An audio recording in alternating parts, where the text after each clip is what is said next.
Највеќе од се што ме боли е вакциналниот пасош. Во кој смисла? По смисла, Па, појано со евреите, со етикета се шеташ. Се шета, да, ја викам дај по една Давидова звезда, имате ли да? Ја не знам. Сега, пошто евреите се вакцинирани, ние останатите што не сме таму, нации да се стои. Ваква боја, таква боја, прележан, без антитела, прележан со антитела. Антитела не прележан, вакциниран со една доза, со 2 дози и доказ дека е успешно вакциниран, прележан и со една доза и да има едно 10 такви да речеме, ми сами да ги делиме граѓаните. На што личи тоа? Значи, самите викаат вакцинираниот, така викаат владите, треба да носи маска. Фала Богу, Америка рече не, меѓутоа до пред некој време викаат треба да носи, бидејќи може да пренесе болест. Ако може вакцинарен да пренесе болеста, зашто му бараш вакцинален пасош кога можам да пренесам болест?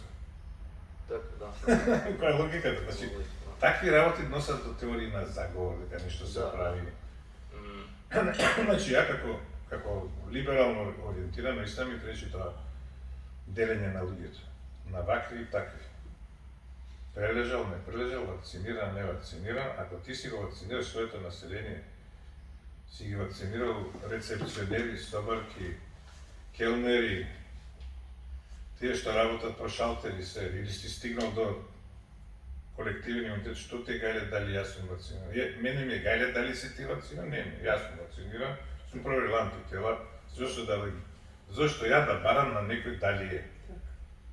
Пошто јас се отсекам заштитен, верувам јас на вакцината, верувам на антителата. Затоа и не носите маска. И зашто не барам од некој да има да ми покаже па ако тоа го направи земјата, не знам зашто барам. И тоа е сега некој природен период, што не се знае, ќе видиме. Стручно баже познава подобро работи од мене, јас сум ги овој тој политички до правниот, речеме. Со председател што беше на лекарската комисија, така големиот, како се заборев го. Да, презимето му го заборев. Караджовски.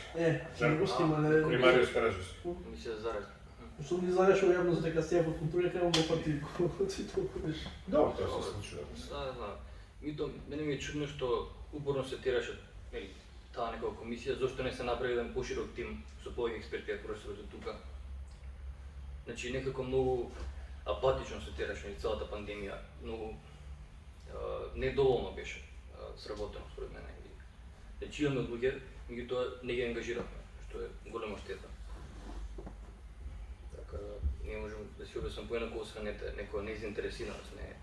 Угледот на докторите на што го збореше, што кажете сега дека они сакале се за имиџот, бите ако нема да им биде нив имиџот подобро пласиран, ако они всушност направат подобри мерки, да ги земат тие конструктивни критики, дополнително ако сте дополнителниот коалиционен партнер, тоа дополнително нив има од прилог на тие што се моментално актуелни.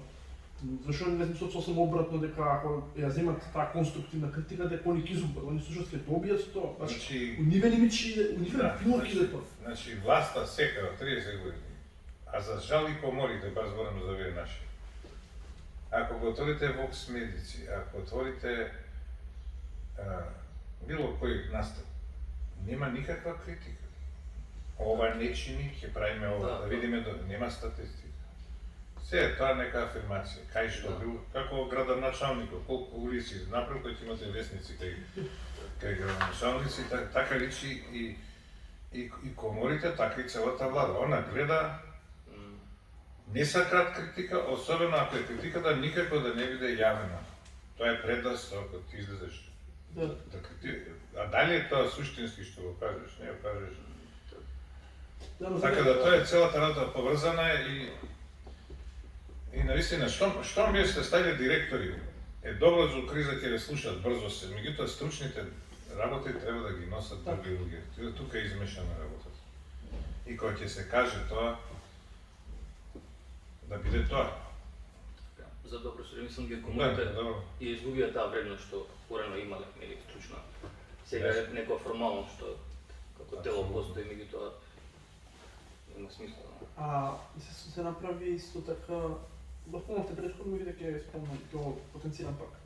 имаше еден се период кога приватните болници беа со дали да се превземе нив, дали Цистина и Жан Митрев да 8 септември, пардон, да реагира, дали да се вклучат, како да се...